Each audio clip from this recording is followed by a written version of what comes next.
Assalamualaikum warahmatullahi wabarakatuh. Nama saya Desmelia.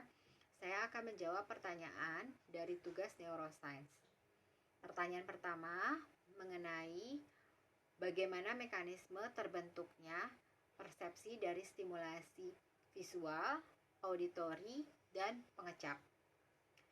Jadi, segala bentuk stimulasi akan terkumpul pada area primary cortex. Bisa itu area primary visual cortex, bisa itu area auditory cortex, di mana area tersebut terdapat pada lobus occipital dan temporal. Lalu akan ada jaras-jaras yang akan menghubungkan stimulasi tersebut ke area otak lain, yaitu ke area parietal dan ke area frontal. Kemudian input yang sudah masuk tersebut akan sampai ke area yang disebut area asosiasi. Area tersebut fungsinya untuk menginterpretasikan stimulasi apa yang telah masuk. Misalkan pada stimulasi visual, maka akan terinterpretasikan mengenai apa yang kita lihat. Pada stimulasi auditori, mengenai apa yang kita dengar, dan pada stimulasi pengecap, mengenai apa yang kita rasakan. Pertanyaan kedua mengenai apa yang dimaksud dengan asosiasi yang berkaitan dengan neuroscience. Jadi pada otak terdapat area yang disebut dengan area asosiasi. Area asosiasi tersebut fungsinya untuk menerima dan menganalisis sinyal secara bersamaan dari berbagai macam region, baik itu dari korteks motorik, sensorik, dan struktur subkortikal. Pertanyaan ketiga mengenai mekanisme pengambilan keputusan secara neuroscience.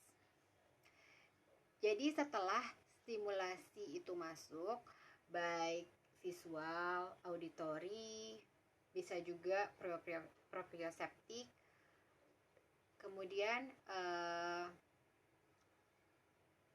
stimulasi tersebut akan menjadi sebuah persepsi, di mana kita akan bisa memilih output mana yang akan kita lakukan.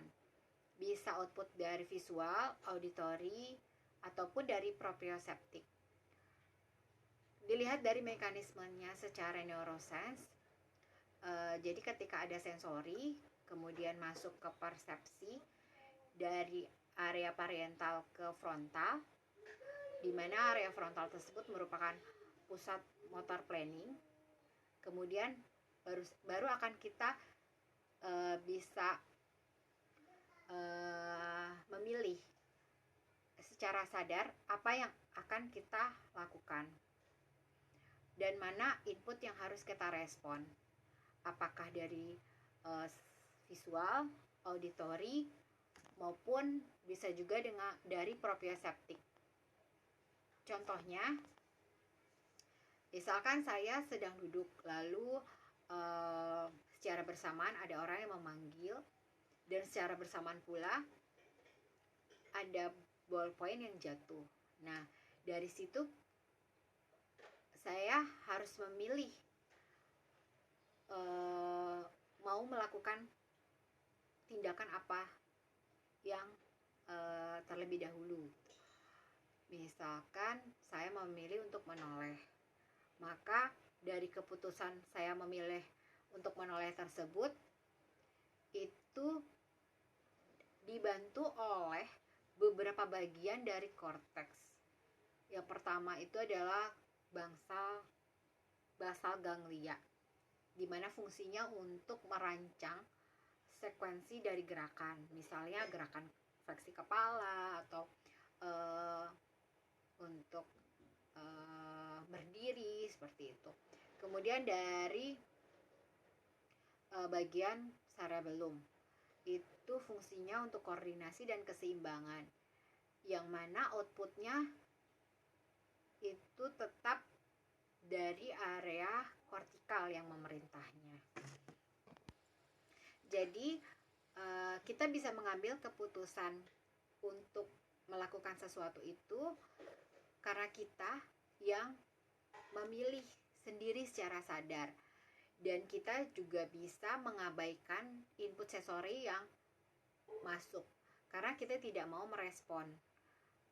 Kemudian secara singkat kesimpulannya, begitu sensori masuk, kemudian terjadilah persepsi, kemudian kita paham dengan sensori atau stimulus yang masuk itu apa, dan barulah kita bisa mengambil keputusan. Jika stimulus dan sensori datangnya bersamaan, maka kita juga bisa memilih atau memutuskan. Sekian penjelasan dari pertanyaan mengenai hal tersebut. Terima kasih.